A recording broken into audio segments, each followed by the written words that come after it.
வணக்கம். இந்திய நேரப்படி காலை 8:30 மணி செய்திகள். முதலில் தலைப்பு செய்திகளை காணலாம்.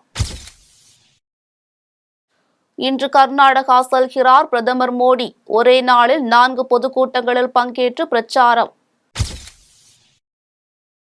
ஓய்வெடுப்பதற்காக கொடைக்கானல் செல்கிறார் முதலமைச்சர் மு.க.ஸ்டாலின். மு.க.ஸ்டாலின் வருகையை ஒட்டி கொடைக்கானலில் ட்ரோன்கள் பறக்க தடை.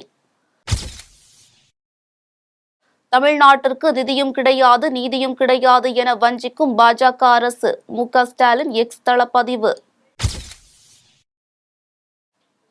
சென்னை எழும்பூர் நாகர்கோவில் இடையே வந்தே பாரத் சிறப்பு ரயில் நீட்டிப்பு. தெற்கு ரயில்வே அறிவிப்பு. பழனி கோயிலில் 29ஆம் தேதி ரோப் கார் இயங்காது. கோவில் நிர்வாகம் அறிவிப்பு. சேலம், ஈரோடு உட்பட வட உள் மாவட்டங்களில் 4 தினங்களுக்கு வெப்ப அலை. வானிலை ஆய்வு மையம் தகவல்.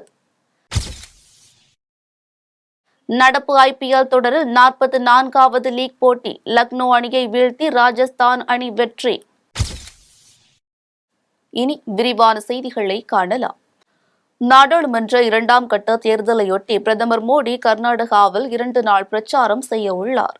கர்நாடகாவில் உள்ள 28 நாடாளுமன்ற தொகுதிகளுக்கு 2 கட்டமாக தேர்தல் நடைபெறும் என்று அறிவிக்கப்பட்டிருந்த நிலையில் நேற்று முன்தினம் முதல் கட்டமாக பெங்களூரு, மைசூர் உட்பட 14 தொகுதிகளுக்கு ஓட்டுப்பதிவு நடைபெற்றது.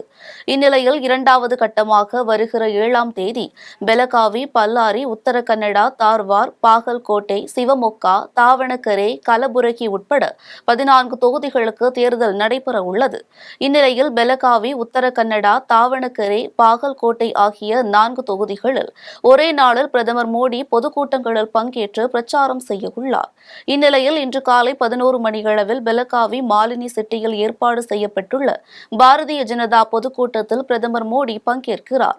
அங்கு பெலகாவி மற்றும் சிக்கோடி தொகுதிகளில் போட்டியிடும் பாரதிய ஜனதா வேட்பாளர்களை ஆதரித்து அவர் பேச உள்ளார்.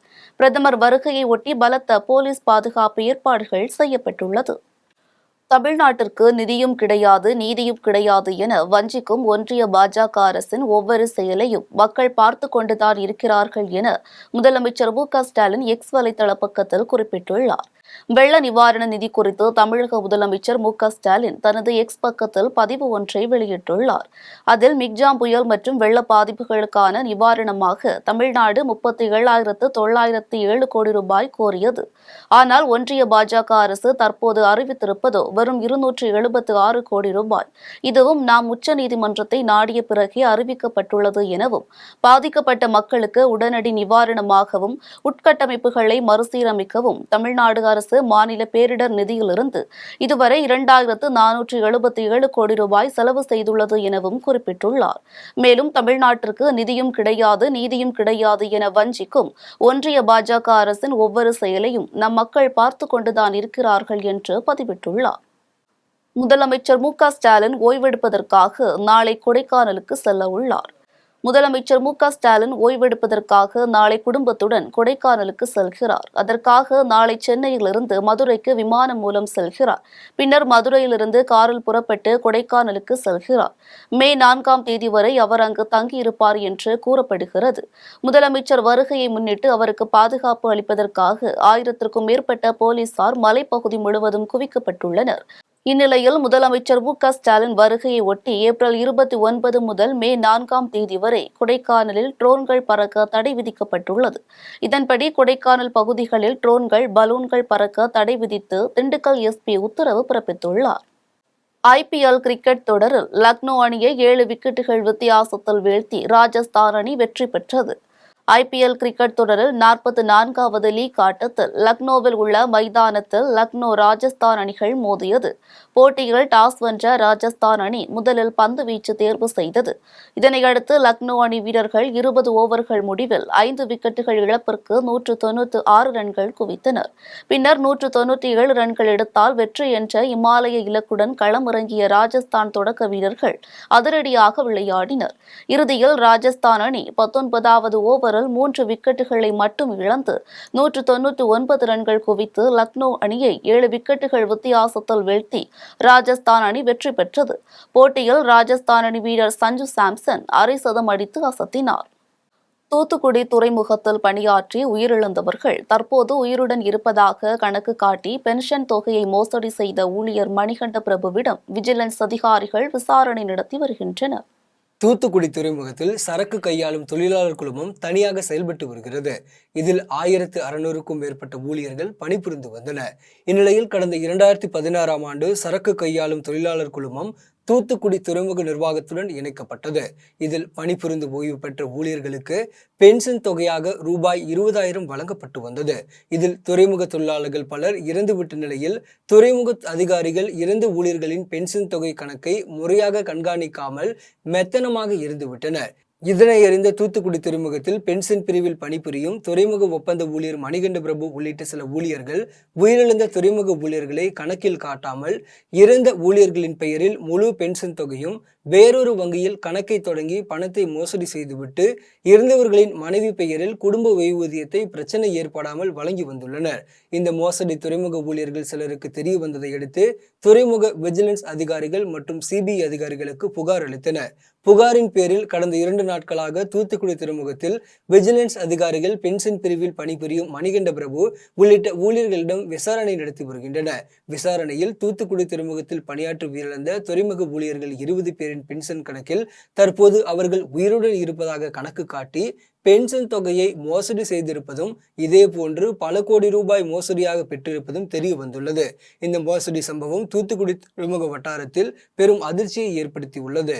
தூத்துக்குடியிலிருந்து கோயம்புத்தூரை இணைக்கும் வகையில் மேட்டுப்பாளையம் விரைவு ரயில் மற்றும் பாலக்காடு விரைவு ரயில் விடுவதற்கான நடவடிக்கைகள் மேற்கொள்ளப்பட்டு வருவதாக தென்னக ரயில்வே துறையின் மதுரை கோட்ட மேலாளர் சரத் ஸ்ரீவத்சவா தெரிவித்துள்ளார்.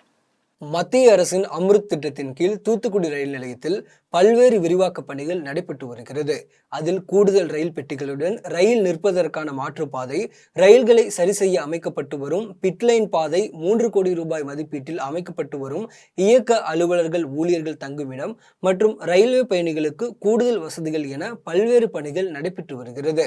இப்பணிகளை தென்னக ரயில்வே துறையின் மதுரை கோட்ட மேலாளர் சரத் ஸ்ரீவத்சவா ஆய்வு செய்தார். அதன் பின்னர் செய்தியாளர்களை சந்தித்து பேசினார். அப்போது தூத்துக்குடியிலிருந்து கோயம்புத்தூரை இணைக்கும் வகையில் மேட்டுப்பாளையம் விரைவு ரயில் மற்றும் பாலக்காடு விரைவு ரயில் விடுவதற்கான நடவடிக்கைகள் மேற்கொள்ளப்பட்டு வருவதாகவும், தூத்துக்குடியிலிருந்து அருப்புக்கோட்டை வழியாக மதுரை வரை புதிய ரயில் பாதை அமைக்கும் திட்டம் தற்போது நிறுத்தி வைக்கப்பட்டுள்ளது என்றும் மதுரை கோட்ட மேலாளர் சரத் ஸ்ரீவத்சவா தெரிவித்துள்ளார். ஆய்வின் போது தென்னக ரயில்வே மதுரை கோட்ட அலுவலர்கள் பலர் உடனிருந்தனர். தூத்துக்குடியில் வங்கி மற்றும் ஏடிஎம் மையங்களில் கொள்ளை முயற்சியில் ஈடுபட்ட இளைஞரை காவல்துறையினர் கைது செய்தனர். தூத்துக்குடியில் சிதம்பரம் நகர் பகுதியில் உள்ள இந்தியன் வங்கியில் கடந்த 22ஆம் தேதி மர்ம நபர் ஒருவர் வங்கிக்குள் புகுந்து கொள்ளையடிக்க முயன்ற சம்பவம் பரபரப்பை ஏற்படுத்தியது. இதேபோன்று கடந்த மாதம் 27, 28ஆம் தேதிகளில் தூத்துக்குடி ஃப்ரையண்ட் நகர் மற்றும் கோரம்பள்ளம், கூட்டடன் காடு உள்ளிட்ட பகுதிகளில் சிசிடிவி கேமராவில் கருப்பு மை பூசிவிட்டு அதன் அருகில் அமைக்கப்பட்டுள்ள ஏடிஎம் இயந்திரத்தை மர்ம நபர் உடைத்துள்ளார். இதனை அறிந்த மாவட்ட காவல்துறை கண்காணிப்பாளர் பாலாஜி மர்ம நபரை பிடிக்க உத்தரவிட்டார். இதனையடுத்து தனிப்படை காவல்துறையினர் சிசிடிவி காட்சிகளின் மூலம் மர்ம நபரை தேடி வந்ததுடன் விசாரணை நடத்தி வந்தனர். விசாரணையில் தூத்துக்குடியை அடுத்த சோரிஸ்புரம் பகுதியைச் சேர்ந்த காட்வின் ஜோஸ் என்ற இளைஞர் என்பது தெரிய வந்தது. இதனையடுத்து காவல்துறையினர் இளைஞரை கைது செய்து அவரிடமிருந்த ஏடிஎம் இயந்திரத்தை உடைக்க பயன்படுத்திய நவீன உபகரணங்களை பறிமுதல் செய்தனர். பலருக்கு உதவும் நினைப்போடு ஒரு சிறந்த மனிதராக மறைந்த ஐஏஎஸ் அதிகாரி PS ராகவன் வாழ்ந்தார் என்று சென்னை ஆழ்வார்பேட்டையில் நடைபெற்ற அவரது நினைவேந்தல் நிகழ்ச்சியில் மத்திய நிதியமைச்சர் நிர்மலா சீதாராமன் தெரிவித்தார். சென்னை ஆழ்வார்பேட்டையில் உள்ள நாரத கான சபாவில் மறைந்த ஐஏஎஸ் அதிகாரி PS ராகவன் நினைவேந்தல் நிகழ்ச்சி நடைபெற்றது. நிகழ்ச்சியில் சிறப்பு அழைப்பாளராக மத்திய நிதியமைச்சர் நிர்மலா சீதாராமன் பங்கேற்றார். நிகழ்ச்சியில் ஆடிட்டர் குருமூர்த்தி, முன்னாள் தமிழ்நாடு தலைமை தேர்தல் அதிகாரி கோபாலகிருஷ்ணன், மறைந்த வேளாண் விஞ்ஞானியின் மகள் சௌமியா விஸ்வநாதன் ஆகியோர் கலந்து கொண்டனர். நிகழ்ச்சியில் நிர்மலா சீதாராமன் பேசினார். அப்போது மறைந்த PS ராகவன் சிறந்த ஐஏஎஸ் அதிகாரியாக செயல்பட்டவர், பல்வேறு தருணங்களில் துணிச்சலாக முடிவு எடுத்தவர் என்றும், தொழில்நுட்பத்தின் முக்கியத்துவம் குறித்து பல்வேறு காலகட்டங்களில் என்னிடம் பல கருத்துக்களை அவர் எடுத்துரைத்துள்ளார் என்றும், மக்களிடம் தொழில்நுட்பம் எவ்வாறு உள்ளது என்பதை குறித்து நாங்கள் ஆலோசித்துள்ளோம் என்றும் தெரிவித்தார். மேலும் நான் பாதுகாப்புத்துறை அமைச்சராக இருந்தபோது எனக்கு பல்வேறு ஆலோசனைகளையும் வழங்கினார் எனவும், தமிழ் மாநில காங்கிரஸ் கட்சி உள்ளிட்ட பல்வேறு அரசியல் கட்சிக்கு அரசியல் ஆலோசகராக இருந்துள்ளார் எனவும், பலருக்கு உதவும் நினைப்போடு ஒரு சிறந்த மனிதராக PS ராகவன் வாழ்ந்தவர் எனவும் நிர்மலா சீதாராமன் புகழாரம் சூட்டினார். சேலம் தமிழ்ச்சங்கம் அரங்கத்தில் நடைபெற்ற புத்தக வெளியீட்டு விழாவில் எழுத்தாளர் தனபாலன் எழுதிய அந்த 15 ஆண்டுகள் என்ற புத்தகத்தை திரைப்பட குணச்சித்திர நடிகர் டெல்லி கணேஷ் வெளியிட்டார். சேலத்தில் வசித்து வரும் எழுத்தாளர் தனபாலன் என்பவர் 1963ஆம் ஆண்டு முதல் 1978ஆம் ஆண்டு வரை விமானப்படையில் பணியாற்றினார்.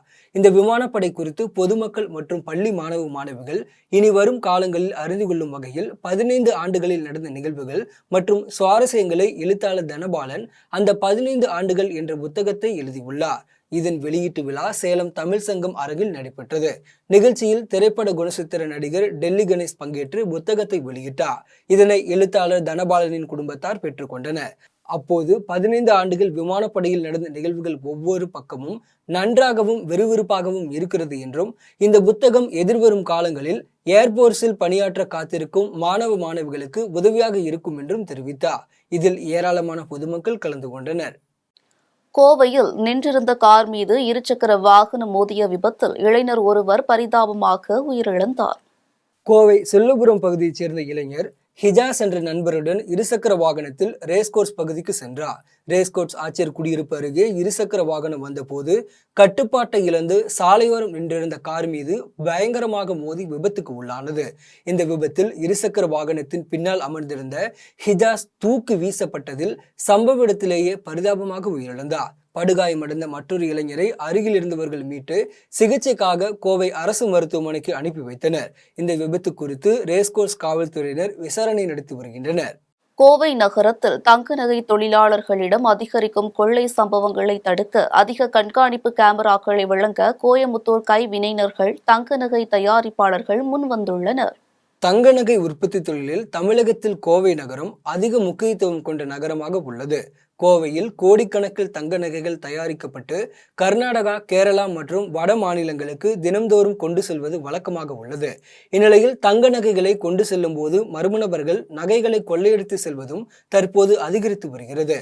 சமீபத்தில் நகை தொழிலாளியிடம் நகைகளை கொள்ளையடித்த நபர்களை பிடித்து காவல்துறையினர் விசாரணை செய்து வருகின்றனர். இந்நிலையில் இதுபோன்ற கொள்ளை சம்பவங்களை தடுக்கும் விதமாகவும் காவல்துறையினரின் விசாரணைக்கு பயனளிக்கும் வகையில் தங்க நகை தொழில் அதிகம் நடைபெறும் பகுதிகளில் கண்காணிப்பு கேமராக்களை அதிகப்படுத்தும் விதமாக கோயமுத்தூர் கைவினைஞர்கள் தங்க நகை தயாரிப்பாளர்கள் சங்கத்தினர் 25 கண்காணிப்பு கேமராக்களை கோவை மாநகர காவல்துறை ஆணையரிடம் வழங்கினர். இது தொடர்பாக தங்க நகை தயாரிப்பாளர்கள் சங்கத்தின் தலைவர் ரகுநாதன் சுப்பையா தெரிவிக்கையில், வணக்கம், என்னுடைய பேர் ரகுநாதன் சுப்பையா. கோயமுத்தூர் கைவினைகள் தங்க நகை தயாரிப்பாளர் சங்கத்தின் தலைவராக உள்ளோம். இன்றைய தினம் பார்த்தீங்கன்னா, இன்று நம்ம கமிஷனர் அலுவலகத்தில் திரு கமிஷனர் அவர்களை சந்தித்து ஒரு மனு கொடுத்துள்ளோம். என்னென்னு பார்த்தாக்கா, கோயம்புத்தூர் வந்து மிக முக்கியமான ஒரு தொழில் நகரம். அந்த தொழில் நகரத்தில் மிக மிக முக்கியமான தொழில் வந்து பார்த்திங்கன்னா தங்க நகை தயாரிப்பு பட்டறைகள் அதிகமாக இருக்கக்கூடிய இடங்கள் பார்த்திங்கன்னா செல்வபுரம், ஆர்எஸ்புரம், காந்தி பார்க்கு, இந்த மாதிரி கிட்டத்தட்ட ஒரு 2.5 லட்சம் விஸ்வகர்ம சமுதாயத்தை சேர்ந்த மக்கள் வந்து தங்க தொழிலில் ஈடுபட்டிருக்கிறாங்க. இது காலங்காலமாக பரம்பரையாக போயிட்டுருக்கு.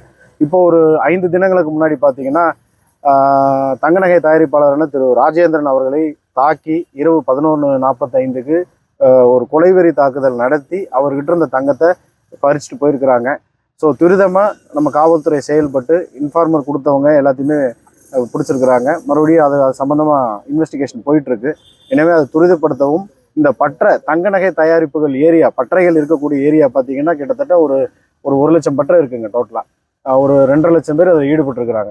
எனவே இரவு ரோந்து, அதாவது நைட் ரவுண்ட்ஸு, எங்கெங்கே டார்க் ஏரியா அந்த மாதிரி இருக்கிற இடங்களில் அதிகமாக கேமரா போட்டும் அதிகமாக லைட்ஸ் போட்டும் ப்ளஸ் இரவு ரோந்துகளை மேம்படுத்த கூறியும் குற்றவாளியை பிடிக்க கூறியும் நாங்கள் கோரிக்கை மனு கொடுத்துருக்கோம். ஆத்தூர் அருகே நரசிங்கபுரம் மாரியம்மன் கோவில் பகுதியில் பெண்களை கேலி கிண்டல் செய்த 3 இளைஞர்களை காவல்துறையினர் கைது செய்தனர்.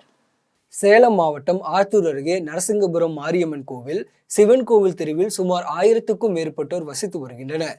கோவில் அருகே வசிஷ்ட நதிக்கரையில் பெண்கள் பொது கழிப்பிடம் உள்ளது. இப்பகுதி பெண்கள் அவ்வழியாக செல்லும் போது 5க்கும் மேற்பட்ட இளைஞர்கள் கஞ்சா மது போதையில் பெண்களை தகாத வார்த்தைகளால் பேசியும் கேலி கிண்டல் செய்ததாகவும் கூறப்படுகிறது. இதனை தட்டி கேட்ட சிலரை கஞ்சா இளைஞர்கள் தாக்கி உள்ளனர். இதனால் இரவு நேரத்தில் நரசிங்கபுரத்தில் கலவரமாக மாறியது. இது தொடர்பாக ரமேஷ் உட்பட 100க்கும் மேற்பட்ட பெண்கள், ஆண்கள் ஆத்தூர் நகர காவல் நிலையத்தில் புகார் அளித்தனர்.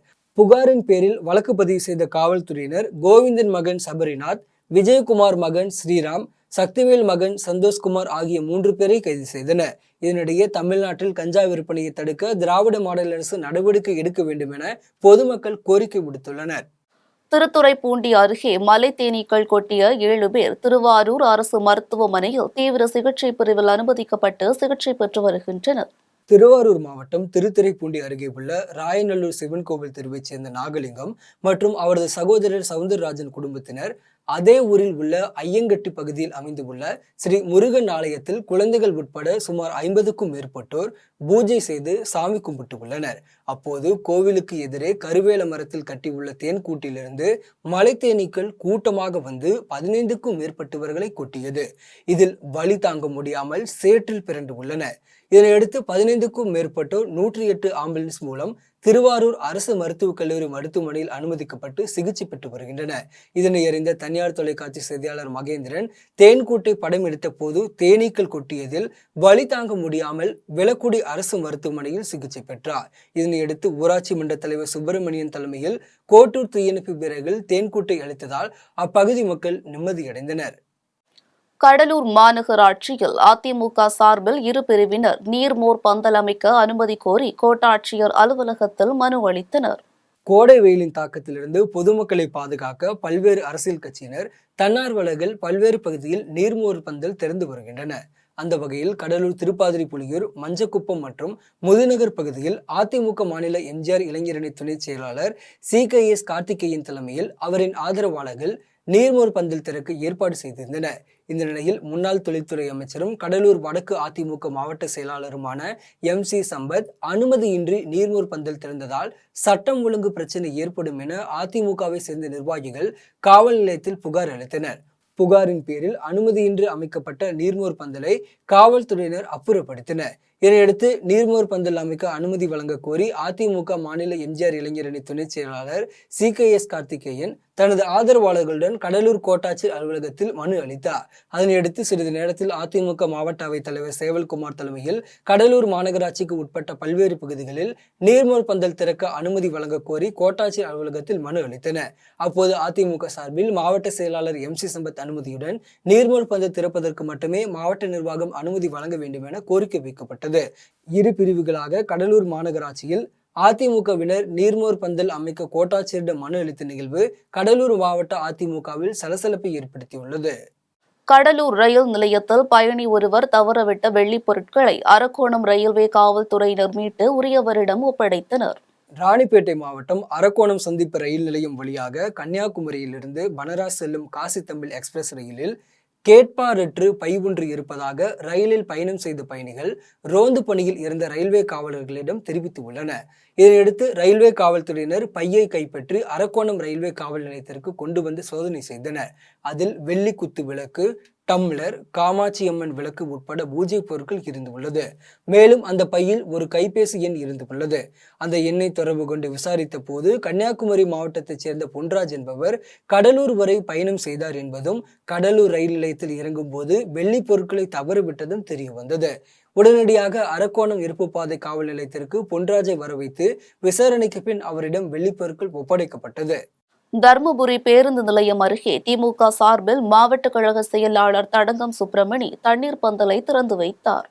தருமபுரி நகர திமுக சார்பில் தருமபுரி பேருந்து நிலையம் அருகே தண்ணீர் பந்தலை மாவட்ட கழக செயலாளர் தடகம் சுப்பிரமணி திறந்து வைத்து பொதுமக்களுக்கு நீர், மோர், இளநீர், தர்பூசணி, நுங்கு, திராட்சை உள்ளிட்டவைகளுடன் குளிர்பானங்களை பொதுமக்களுக்கு வழங்கினார். நிகழ்ச்சிக்கான ஏற்பாடுகளை நகர கழக செயலாளர் நாட்டான் மாது செய்திருந்தார். நிகழ்ச்சியில் தருமபுரி நகராட்சி தலைவர் லட்சுமி, முன்னாள் நகர திமுக செயலாளர் அன்பழகன், நகர்மன்ற உறுப்பினர் மாதேஸ்வரன், முல்லைவேந்தன், ஜெகன் கலை இலக்கிய பகுத்தறிவு மாவட்ட தலைவர் குமார், இளைஞரணி துணை அமைப்பாளர் அசோக்குமார் உட்பட பலர் கலந்து கொண்டனர். ஆரணி கூட்டு சாலையில் உள்ள MGR சிலை மற்றும் அரசு தலைமை மருத்துவமனை அருகில் செய்யாறு அதிமுக சார்பில் தண்ணீர் பந்தலை முன்னாள் அமைச்சர் முக்கூர் N. சுப்பிரமணியன் திறந்து வைத்தார். திருவண்ணாமலை மாவட்டம் செய்யாறு நகர கழகத்தின் சார்பில் நகர செயலாளர் வெங்கடேசன் ஏற்பாட்டில் அதிமுக மாவட்ட செயலாளர் தூசி மோகன் தலைமையில் தண்ணீர் பந்தலை திறந்து வைக்கும் நிகழ்ச்சி நடைபெற்றது.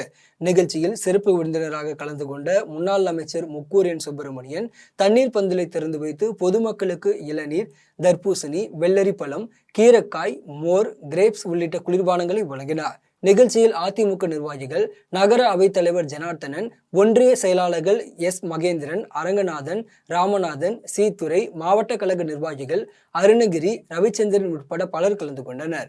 தாமிரபரணி ஆற்றில் ஸ்ரீ வைகுண்டம் அணைக்கட்டில் தண்ணீர் பச்சை நிறமாக மாறிய விவகாரம் குறித்து மாவட்ட ஆட்சியர் லட்சுமிபதி நேரில் சென்று ஆய்வு செய்தார். தாமிரபரணி ஆறு பொதிகை மலையில் தோன்றி புன்னக்காயலில் கடலில் கலக்கிறது. வற்றாத ஜீவநதியாக உள்ள தாமிரபரணி ஆற்றின் மூலம் நெல்லை மாவட்டத்தில் 40,000 ஏக்கர் நிலங்களும், தூத்துக்குடி மாவட்டத்தில் 46,000 ஏக்கர் விவசாய நிலங்களும் பாசன வசதி பெற்று வருகிறது. மேலும் தாமிரபரணி ஆற்றில் ஸ்ரீவைகுண்டம் அணைக்கட்டு பகுதியிலிருந்து ஆழ்துளை கிணறுகள் மூலம் சாத்தான்குளம், திருச்செந்தூர், உடன்குடி கூட்டு குடிநீர் திட்டம் மூலம் அதன் சுற்றுவட்டார பகுதிகளில் உள்ள 500க்கும் மேற்பட்ட குக்கிராமங்களுக்கு குடிநீர் வழங்கப்பட்டு வருகிறது. இந்நிலையில் ஸ்ரீவைகுண்டம் அணைக்கட்டு பகுதியில் ஆற்று தண்ணீர் பச்சை நிறத்தில் காட்சியளிக்கிறது. இதனை ஆய்வு செய்ய வேண்டும் என அப்பகுதி மக்கள் கோரிக்கை விடுத்தனர். இதையடுத்து தூத்துக்குடி மாவட்ட ஆட்சியர் லட்சுமிபதி அதிகாரிகளுடன் அணைக்கட்டு பகுதிக்கு நேரடியாக சென்று ஆய்வு மேற்கொண்டார். திருவள்ளூர் அடுத்த மப்பேடு அருகே 69 வயதான கோவில் காவலாளி அடித்து கொலை செய்யப்பட்ட சம்பவம் குறித்து மப்பேடு காவல்துறையினர் விசாரணை நடத்தி வருகின்றனர். திருவள்ளூர் மாவட்டம் கடம்பத்தூர் ஒன்றியம் மப்பேடு காவல் நிலைய எல்லைக்குட்பட்ட மேட்டு மாநகர் பகுதியில் புதிதாக விநாயகர் கோவில் கட்டும் பணி நடைபெற்று வருகிறது. கட்டுமான பணிகளுக்காக இறக்கி வைக்கப்பட்டுள்ள செங்கல் மற்றும் கோவிலின் பாதுகாப்பிற்காக முதியவர் செல்லும் என்பவர் கடந்த 2 நாட்களாக வேலை பார்த்து வந்துள்ளார். இந்நிலையில் கோவில் காவலாளி செல்லும் தலையில் பலத்த காயங்களுடன் விழுந்து கிடப்பதை கண்ட அப்பகுதி மக்கள் மப்பேடு காவல் நிலையத்திற்கு தகவல் தெரிவித்தனர். தகவலின் பேரில் சம்பவ இடத்திற்கு வந்த காவல்துறையினர் உயிரிழந்த காவலாளி செல்வத்தின் உடலை மீட்டு பிரேத பரிசோதனைக்காக திருவள்ளூர் மாவட்ட அரசு மருத்துவக் கல்லூரி மருத்துவமனைக்கு அனுப்பி வைத்தனர்.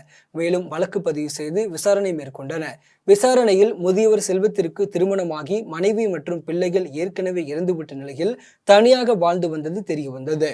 மேலும் முதியவர் எதற்காக கொலை செய்யப்பட்டார், கொலை செய்த நபர் யார் என்றும் காவல்துறையினர் விசாரணை நடத்தி வருகின்றனர். கோவை ரயில் நிலையம் அருகே ஆட்டோ ஸ்டாண்ட் என தெரியாமல் சிறுநீர் கழித்த சென்னை இளைஞரை ஆட்டோ ஓட்டுநர்கள் சரமாரியாக தாக்கிய சம்பவம் குறித்த வீடியோ காட்சிகள் சமூக வலைதளத்தில் வெளியாகி பரபரப்பை ஏற்படுத்தியுள்ளது. சென்னையைச் சேர்ந்த அருண்குமார் மற்றும் அவரது நண்பர்கள் 7 பேர் கோவை ஈசா மையத்திற்கு சென்றுவிட்டு மீண்டும் சென்னை செல்வதற்கு கோவை ரயில் நிலையம் வந்துள்ளனர். இந்த நிலையில் ரயில் நிலையம் அருகே ஆட்டோ ஸ்டாண்ட் என தெரியாமல் இளைஞர் ஒருவர் சிறுநீர் கழித்துள்ளார். இதனை பார்த்த ஆட்டோ ஓட்டுநர் இங்கு சிறுநீர் கழிக்கக்கூடாது என கூறி சரமாரியாக தாக்கியுள்ளார். அதன் பின்னர் இளைஞர் தன்னுடன் வந்தவர்களை அழைத்து வந்து ஆட்டோ ஓட்டுநர்களிடம் நியாயம் கேட்டபோது இரு தரப்பினருக்கும் இடையே வாக்குவாதம் முற்றிய நிலையில் ஒருவரை ஒருவர் தாக்கிக் கொண்டனர். இதனையடுத்து ஆட்டோ ஓட்டுநர்கள் கல்லால் அடித்து சென்னை இளைஞர்களை விரட்டினர். இந்த தாக்குதலில் காயமடைந்தவர்கள் கோவை அரசு மருத்துவமனையில் அனுமதிக்கப்பட்டு சிகிச்சை பெற்று வருகின்றனர். இது தொடர்பாக காவல்துறையினர் விசாரணை நடத்தி வருகின்றனர். சென்னை இளைஞர்களை கோவை ஆட்டோ ஓட்டுநர்கள் தாக்கிய காட்சிகள் சமூக வலைதளங்களில் வைரலாகி பரபரப்பை ஏற்படுத்தியுள்ளது. வாணியம்பாடி அருகே எலக்ட்ரிக் கடையில் இளைஞர் தூக்கிட்டு தற்கொலை செய்து கொண்ட சம்பவம் குறித்து காவல்துறையினர் விசாரணை நடத்தி வருகின்றனர். திருப்பத்தூர் மாவட்டம் வாணியம்பாடி அடுத்த சின்ன கல்லுப்பள்ளியைச் சேர்ந்த சுரேஷ் என்பவர் தும்பேரி கூட்டு சாலையில் உள்ள கோபால் என்பவருடைய எலக்ட்ரிக் கடையில் வேலை செய்து வந்தார். இந்த நிலையில் கடையில் சுரேஷ் ஒரு கயிற்றால் தூக்கிட்டு தற்கொலை செய்து கொண்டார். இது குறித்து தகவல் அறிந்து சம்பவ இடத்திற்கு வந்த அம்பலூர் காவல்துறையினர் உடலை மீட்டு பிரேத பரிசோதனைக்காக அரசு மருத்துவமனைக்கு அனுப்பி வைத்தனர். மேலும் இவர் சுரேஷ் தற்கொலை செய்து கொண்டதற்கான காரணம் குறித்து காவல்துறையினர் விசாரணை மேற்கொண்டு வருகின்றனர். பொன்னேரியை அடுத்த புதுப்பாக்கத்தில் தனியார் பள்ளியில் விளையாட்டு தினம் நிகழ்ச்சி நடைபெற்றது. பொன்னேரி தொகுதியில் அருமந்தை ஊராட்சிக்கு உட்பட்ட புதுப்பாக்கத்தில் செயல்படும் GFC குளோபல் பப்ளிக் பள்ளியில் விளையாட்டு தினம் நிகழ்ச்சி நடைபெற்றது. நிகழ்ச்சிக்கு பள்ளியின் தாளாளர் ரங்கநாதன் தலைமை தாங்கினார். பள்ளியின் முதல்வர் இந்துமதி அனைவரையும் வரவேற்றார். அதன் பின்னர் பள்ளியில் விளையாட்டு ஜோதி ஏற்றப்பட்டது. இதனைத் தொடர்ந்து மாணவ மாணவிகளுக்கு பல்வேறு விளையாட்டுப் போட்டிகள் நடத்தப்பட்டது. நிகழ்ச்சியில் சிறப்பு அழைப்பாளராக திரைப்பட நகைச்சுவை நடிகர் டாக்டர் தாமு கலந்து கொண்டு விளையாட்டுப் போட்டியில் வெற்றி பெற்ற மாணவ மாணவிகளுக்கு பதக்கம், பரிசு கோப்பை மற்றும் சான்றிதழ்களை வழங்கினார். கந்திலி அருகே வீட்டிற்குள் புகுந்து தங்க நகை மற்றும் பணத்தை கொள்ளையடித்து சென்ற மர்ம நபர்களை காவல்துறையினர் தேடி வருகின்றனர். திருப்பத்தூர் மாவட்டம் கந்திலி அடுத்த பெரிய கண்ணாலப்பட்டி பகுதியைச் சேர்ந்த மகேஷ் என்பவர் சென்ட்ரிங் வேலை செய்து வருகிறார். இவர் தனது குடும்பத்துடன் வீட்டிற்கு வெளியே தூங்கிக் கொண்டிருந்தனர். இதனை அறிந்த மர்ம நபர்கள் வீட்டின் உள்ளே புகுந்து பீரோவில் இருந்த 4 சவரன் தங்க நகை, 3 ஜோடி வெள்ளி கொலுசு மற்றும் ரூபாய் 1 லட்சத்தை கொள்ளையடித்து சென்றனர். இந்த சம்பவம் குறித்து மகேஷ் கந்திலி காவல் நிலையத்தில் புகார் அளித்தார். புகாரின் பேரில் சம்பவ இடத்திற்கு வந்த காவல்துறையினர் வழக்கு பதிவு செய்து கொள்ளையர்களை தேடி வருகின்றனர். ஆண்டிப்பட்டி அருகே உள்ள தனியார் கல்லூரியில் சர்வதேச தொழில்நுட்ப ஆராய்ச்சி கருத்தரங்கு நடைபெற்றது. தேனி மாவட்டம் ஆண்டிப்பட்டி அருகே உள்ள தனியார் பொறியியல் கல்லூரியில் சர்வதேச தொழில்நுட்ப ஆராய்ச்சி கருத்தரங்கு நடைபெற்றது. நிகழ்ச்சிக்கு கல்லூரி தலைவர் டாக்டர் மோகன் தலைமை தாங்கி கருத்தரங்கை துவக்கி வைத்தார். கருத்தரங்கில் வெளிநாட்டு பொறியியல் கல்லூரி மாணவர்கள் 920 பேர் பங்கேற்று இயந்திரவியல், கணினியியல், கட்டிடவியல், மின் அணுவியல், தொலைத்தொடர்புத்துறை, மின்னியல் மற்றும் கணினி துறைகளில் தங்களது ஆராய்ச்சி கட்டுரைகளை மாணவர்களிடம் சமர்ப்பித்தனர். அதன் பின்னர் சிறந்த கட்டுரைகள் மற்றும் படைப்புகள் தேர்வு செய்யப்பட்டு பரிசுகள் வழங்கப்பட்டது. பல்லடத்திலிருந்து பிளேவர் பிளாக் கல்லை ஏற்றிக்கொண்டு வந்த ஈச்சர் வாகனம் நாகலூர் அருகே நின்றிருந்த காரின் மீது மோதிய விபத்தில் 2 பேர் பலத்த காயமடைந்தனர். சேலம் ஏற்காட்டில் நாகலூர் கிராமம் அருகே தனியார் தோட்டத்தில் நடைபெறும் கட்டுமான பணிக்காக பல்லடத்திலிருந்து பிளேவர் பிளாக் கல்லை ஏற்றிக்கொண்டு நாகலூர் சாலை நோக்கி ஈச்சர் வாகனம் சென்று கொண்டிருந்தது. திடீரென வாகனத்தின் பிரேக் பிடிக்காமல் சாலையோர டீக்கடை முன்பு நிறுத்தப்பட்டிருந்த கார் மீது மோதியதில் கார் டீக்கடை உள்ளே புகுந்தது. இதனைத் தொடர்ந்து ஈச்சர் வாகனம் சாலையில் கவிழ்ந்து விபத்துக்குள்ளானது. இந்த விபத்தில் டீக்கடையில் இருந்த 2 பலத்த காயமடைந்தனர். மேலும் டீக்கடை முழுவதும் சேதமடைந்தது. ஈச்சர் வாகன ஓட்டுநர் தப்பித்து ஓடிவிட்டார். இந்த விபத்து குறித்து சம்பவ இடத்திற்கு வந்த ஏற்காடு காவல்துறையினர் வழக்கு பதிவு செய்து விசாரணை நடத்தி வருகின்றனர். மீண்டும் ஜம் தலைப்புச் செய்திகள். இன்று கர்நாடகா செல்கிறார் பிரதமர் மோடி. ஒரே நாளில் 4 பொதுக்கூட்டங்களில் பங்கேற்று பிரச்சாரம். ஓய்வெடுப்பதற்காக கொடைக்கானல் செல்கிறார் முதலமைச்சர் மு.க. ஸ்டாலின். மு.க. ஸ்டாலின் வருகையை ஒட்டி கொடைக்கானலில் ட்ரோன்கள் பறக்க தடை. தமிழ்நாட்டிற்கு நிதியும் கிடையாது, நீதியும் கிடையாது என வஞ்சிக்கும் பாஜக அரசு. மு.க. ஸ்டாலின் எக்ஸ் தளப்பதிவு. சென்னை எழும்பூர் நாகர்கோவில் இடையே வந்தே பாரத் சிறப்பு ரயில் நீட்டிப்பு. தெற்கு ரயில்வே அறிவிப்பு. பழனி கோயிலில் 29ஆம் தேதி ரோப் கார் இயங்காது. கோவில் நிர்வாகம் அறிவிப்பு. சேலம், ஈரோடு உட்பட வட உள் மாவட்டங்களில் 4 தினங்களுக்கு வெப்ப அலை. வானிலை ஆய்வு மையம் தகவல். நடப்பு IPL தொடரில் 44வது லீக் போட்டி. லக்னோ அணியை வீழ்த்தி ராஜஸ்தான் அணி வெற்றி. இத்துடன் ஜம் செய்திகள் நிறைவடைகின்றன. மீண்டும் ஜம் செய்திகள் மதியம் 1:30 மணிக்கு. உடனுக்குடன் செய்திகளை காண ஜம்லைவ்.tv என்ற இணையதளத்தில் இணைந்திருங்கள். நன்றி, வணக்கம்.